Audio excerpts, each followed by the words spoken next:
Hello my dear friends and my lovely students, welcome to BPS where we are doing our regular answer writing practices and I hope you are benefiting a lot from it. A large number of students have sent us their answers. Some of the students even send it to us personally, even if we keep on recommending that you can just send it to our Telegram page. But for the ones who don't know about it, you can actually try writing these answers yourself. We share the question at a earlier basis, and then later on every evening at 9 p.m. We upload a video where we are discussing how you are going to tackle the question and how you are going to write the answer. This is completely your choice. You want to do it beforehand or afterhand, but it's somewhere or the other. We hope that you will be benefited out of it. Do let us know about your ideas and views on this. If you think that our answer writing practices are somewhere or the other helpful towards you, or you can come up with more suggestions where we will definitely try our best to help you out in your journey to be an officer. Okay, so here we have curated a question for today, and this question is actually somewhere or the other related to economics. And for the students who are preparing for your civils mains this year, I hope you get a new question for yourself to practice because of the questions we are putting up. And I know you are working really very hard, and we are really proud of you that you are working very hard. And I don't want you to waste much time watching the videos and all. If you want, you can definitely try writing these answers even if you are watching it right now. And yes, if you want, you can share us your questions and answers. We are definitely going to help you out by checking it for you. That is one. And secondly, the students who are preparing for the prelims next year, it's the new students, the ones who has started preparation, the ones who wanted to clear prelims this year and it did not happen for some reason. It's okay, there is always a next time, and then you have ample amount of time now to work hard on your problems that I'm sure by now you know what are your flaws and where you have to work really very hard. It's okay. Now for prelim centric, most of the students, what they do is that they are just reading it, they do the notes. They are not going and preparing a lump sum note that they can revise later on. That is a fault that a large number of students keep on doing, and this is causing trouble for a large number of students. So here I'm telling you that whenever you are preparing, don't forget that you can at least start writing your answers slowly. It's okay, you don't have to write an answer every day. You don't have to write each and every answer. Just pick up one question, maybe you finish it within 2 days. It's okay. But that way you will at least know how to frame an answer. And I know most of the students keep on thinking, kino hol answer hai likhi bahut hai. Most of the students think things in that way. But the issue is, you have written answers in your class 10 boards, in your class 12 boards, in your bachelor's, and even in your master's. I completely agree. But the answer writing patterns were always different. And especially the last exams that you have given, it's either the bachelor's level or the master's level. Here what happens is that you are writing answers really very long, but the long answers are limited. Okay, they don't ask you to write 7 to 8 long answers in one examination. They ask a very limited amount of long questions, and those long questions will give you 10 marks. Here they are giving you 250 words to write. So giving you the marks and giving you the number of words are completely different. There you could keep on wasting your time by beating around the bush, and even if you didn't know the answer, you could just keep on taking more and more pages and jotting down your points. But here things has to be really very crisp, because within limited number of words you have to answer a bigger question. And then the question is never direct. They usually ask you questions in a very crooked manner, but yes, ultimately the answer is very direct. So if you take time in planning your answer, if you don't know how to curate your answer, how to jot down the points for your answer, it will get difficult for you. If you wait till you pass your prelims and then you decide ki algebra mains or karne pone. Okay, so that doesn't happen. That is why we are asking you to start a little early. It's okay if you go slowly, it's fine. You don't have to do it once in every day. I know you have more other different kinds of work to do, but then start at least early. That is what we keep on recommending to our students. The question for today is, analyze the recent surge in unemployment in India, exploring its underlying causes and related challenges. Propose strategies to effectively tackle this issue. Okay, so the question itself has been divided into two parts. This is one part of the question, whereas this is the second part of the question. But then we are going to divide it further to make things easy. Okay, they are asking the recent surge in unemployment in India, and they are asking that we need to explore its underlying causes and related challenges. So we have to write about, we have to first analyze. Okay, this is number 1. Then number 2, we have to write about the causes. Number 3, we have to write about the challenges. Okay, and after that, the second part of the question is asking, propose strategies to effectively tackle this issue. So they are also asking about the strategies. So you have the answer to be divided into these 4 subsections. The first section will be the analysis, that what is happening to the recent problems, higher rate of unemployment you have to write.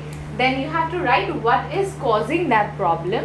Then you are going to write about the challenges that will come if you try to decrease the level of unemployment, and the strategies that you can use to actually solve the problem. So this is how you are going to tackle the question. Okay, so let's move to the next slide and I'll tell you how we are going to approach. Now again, the theory of approaching the question. Remember, 40, 170, 40. I'm teaching this again and again because new students keep on watching us again and again. That is why I'm bringing this to you. So 40 will be your introduction. Means you are writing your introduction within 40 words. Then within 170 words you are going to write the body of the answer. The main body means the 4 sections that we have divided, those has to come together in the main body. Try to do that if possible. If you think that it's not possible, then at least put 3 sections within that one body and put 1 section within the conclusion. So this is the idea that I keep on giving my students, how you are going to write your answer. These are the ways in which you can prepare writing, because if your introduction is about 100 words, you barely have place, or you can say you barely have words left to actually cover your answer, because the main body requires more information. Correct? So introduction, let's find out what we are going to write in the introduction. You are going to define and explain the employment. Firstly, what is employment you are going to write, and then you are going to explain the term employment and the problems that is currently in news, that there is a higher rise in unemployment issues. Okay, you have to write it within 40 words. Then in the body of the answer you are going to write the causes and the solution of unemployment. Okay, so 3 things already done. The analysis, or you can say the definition, is done, the causes are done, then the solution is done. Okay, now we have to give the potential solutions out of it, right? So we are going to conclude by writing the potential solutions. So these are the 4 ways in which we are going to actually finally culminate everything together into one answer. I hope you have understood this much. So with this, again I'm telling you, you need to pause your video here if you think you want to try writing it out. For the ones who are really very lazy, I will again suggest you, please try writing the answer at least once. You can send it to us in our Telegram group. We are there to check it for you. Okay. For the ones who has already written and they don't know how it should be actually written or how to move ahead with the answer, for the new students especially, you can actually continue with the video. You can watch our sample answer. Okay, so here is the sample answer. Let me tell you what we are writing in the introduction. So in the introduction we are going to give the definition, remember. So here I have written it in this way. Unemployment is a situation where individuals who are capable and willing to work cannot find suitable employment opportunities. So this is the definition of unemployment. It's not because you don't have a job. It is because you are willing to work but you are not getting a job.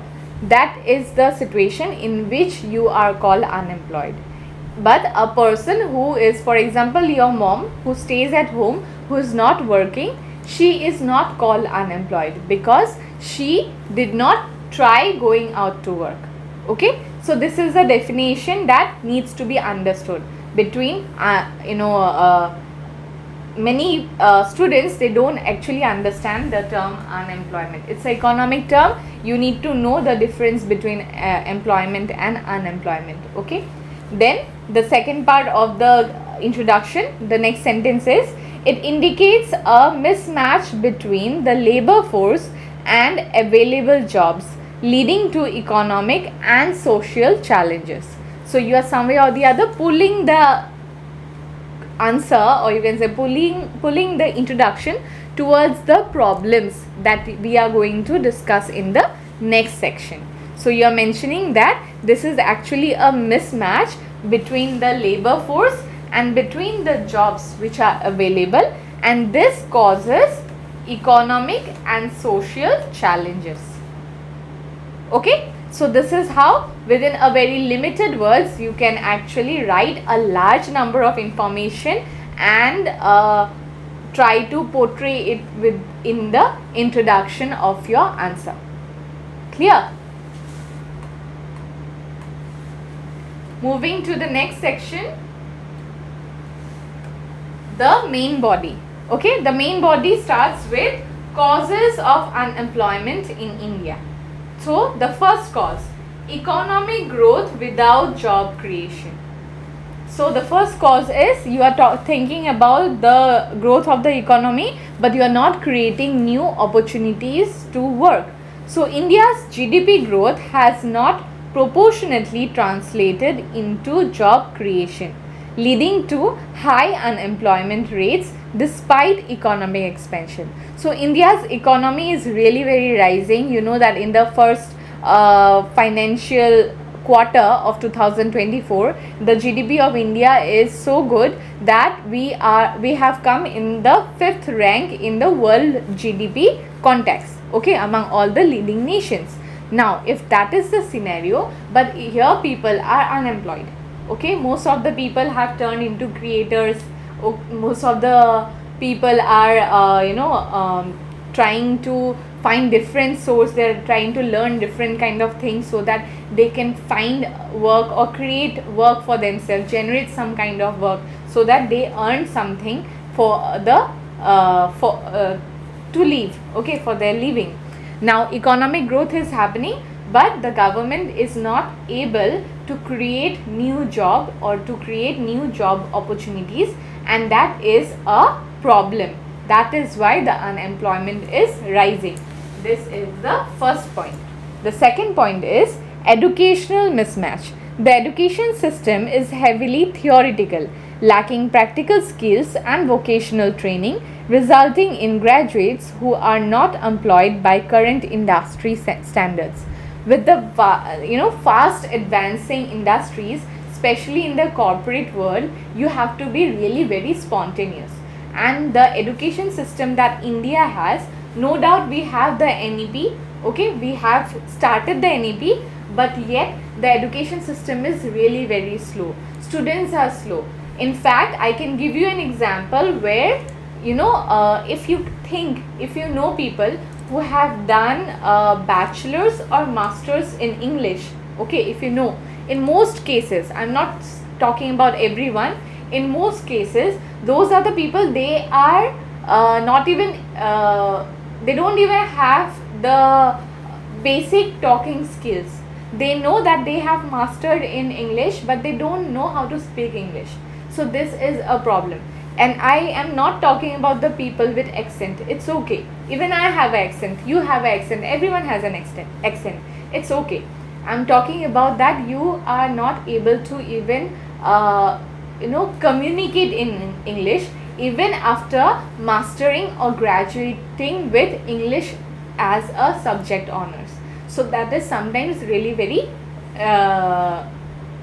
something to think about. It is really very concerning. Okay, so similarly, the educational sector is somewhere or the other backward. It is not able to teach the students the skills that are necessary for the fast changing economy, fast changing corporate sector.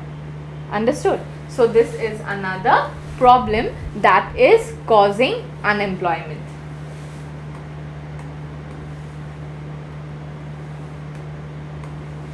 Point number 3, population growth.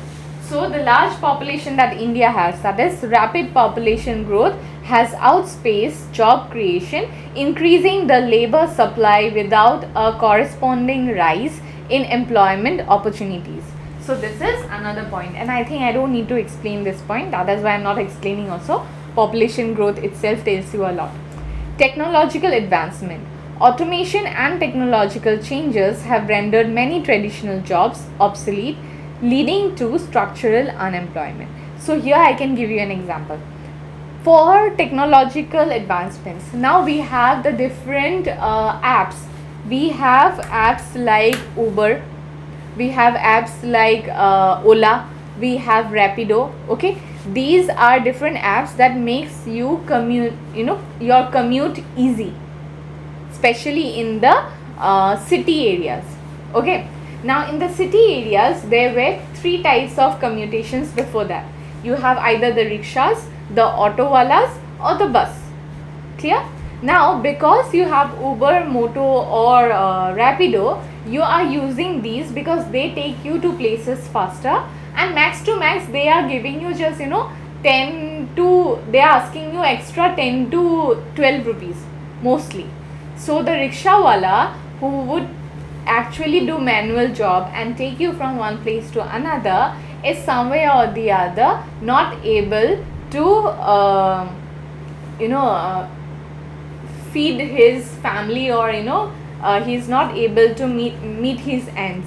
Moreover, if the rickshaw doesn't belong to him, if he is actually a person who has to get a limited amount of money and has a owner to whom he has to give a amount, then things get really very tough for him, right? So such kind of technological advancements and different projects has actually curtailed the process of certain traditional jobs, and they have actually made certain jobs not accessible to the people. So this is a problem that is causing unemployment. Then there is sectoral shifts. Decline in traditional sectors like agriculture and small scale industries due to globalization and industrialization has displaced many workers. Here is an example for you. Now everyone who scores good, they will end up being an engineer. Very few students will become doctors. Other than that, whoever is into the humanities sector, the students who are really very scoring, they end up being a professor, and the students who are a bit intermediate, they end up being a teacher. Other than that, most of the students, they are still trying hard to get the job. Okay, now when I am telling you most of the students have become a engineer, there is a saying that if you throw a stone in Bangalore, then the stone might not hit a dog, but it might hit an engineer. That is a saying that is really very famous. So engineer har jagah milta hai. Even if you are sitting on a bus, you just probably take a tele, try to do it, ask someone if anyone is engineer. There will be at least one person who will raise their hand saying that I have studied engineering. So the sectoral shift, no one wants to do any kind of agriculture, and India is really very rich in the agricultural sector. If someone actually studies this and actually can develop the sector, they will be able not only to get benefits for themselves but also create jobs for others. But no one wants to do that because of the trend of being modern and the industrialization process happening. Everyone wants to become an engineer. बाद में नौकरी मिले ना मिले, they will end up sitting in the banks or doing some other thing, but everyone wants to be an engineer. And I know the large number of people who are watching us also, there will be engineers. Please don't feel bad for me sharing this joke, but then this is something that is quite common, and this sectoral shift is actually creating the problem of unemployment. Okay, so we finished the causes that has led to the rise of unemployment in India. Now we have to find out the solutions. How are we going to solve the problem? Okay, the point number 1 is enhancing vocational training. So implementing skill development programs that align with industry needs can improve employability. Public-private partnerships in education can bridge the gap between academia and industry. So a large number of vocational training is required and this doesn't include only the basic computer techniques. You can mention about the trainings that are given to even in the sericulture, in horticulture. These trainings are given where people are actually taught how things are to be done, how certain machines are to be learned, and how certain machines are to be used, how even the HYV seeds are to be taken care of, how urea and fertilizers and something or the other is going to be used in case of agricultural sector. So such kind of trainings, if people are given, then these people can be employed in certain sectors. There is a possibility to curtail the problem of unemployment by using these techniques. Then point number 2, promoting labor intensive industries. Encouraging sectors like manufacturing and agriculture through favorable policies and investment can create more jobs. So these are the 2 points in which we can actually curtail the problem of unemployment, and we can actually boost the problem and make the people get into certain sectors, get jobs under certain sectors. Then we need this, that is boosting digital literacy. So nowadays a large number of digital platforms has come up who are actually trying to teach things online. You don't have to leave your house and go to a different place to study, which becomes really impossible for certain sections of people. So embracing digitalization and technology can unlock new employment opportunities in emerging sectors like e-commerce and fintech. This is using the digital literacy. Then supporting startups and entrepreneurship. Providing financial and infrastructural support to startups can create jobs and promote innovation. Here you can also add things like the government projects like Make in India. So here where the government is actually trying a lot to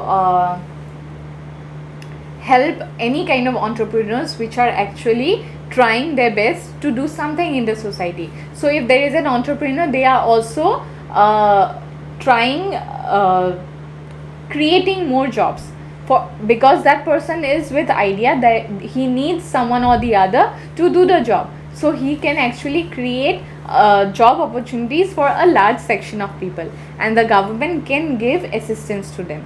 Okay, so Make in India is one, and for Assam we have the Assam startup.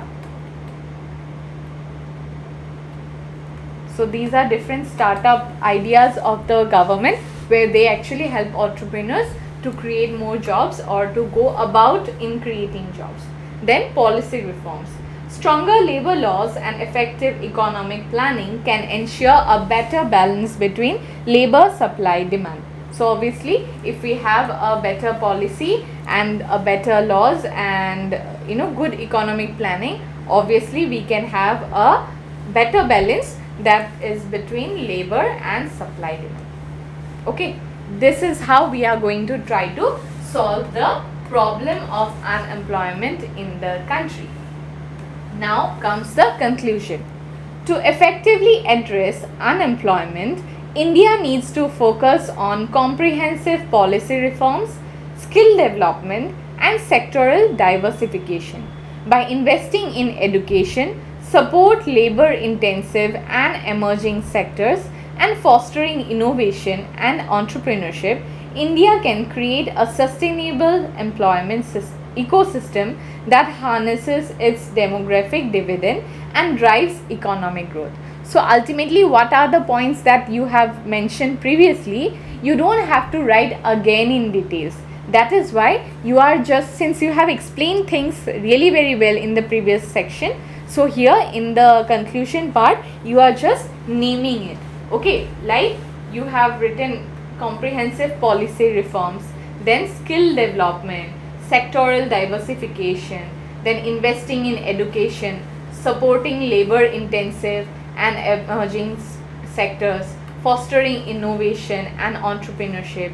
And with all this, India can have a sustainable employment ecosystem, which will ultimately create a boost for the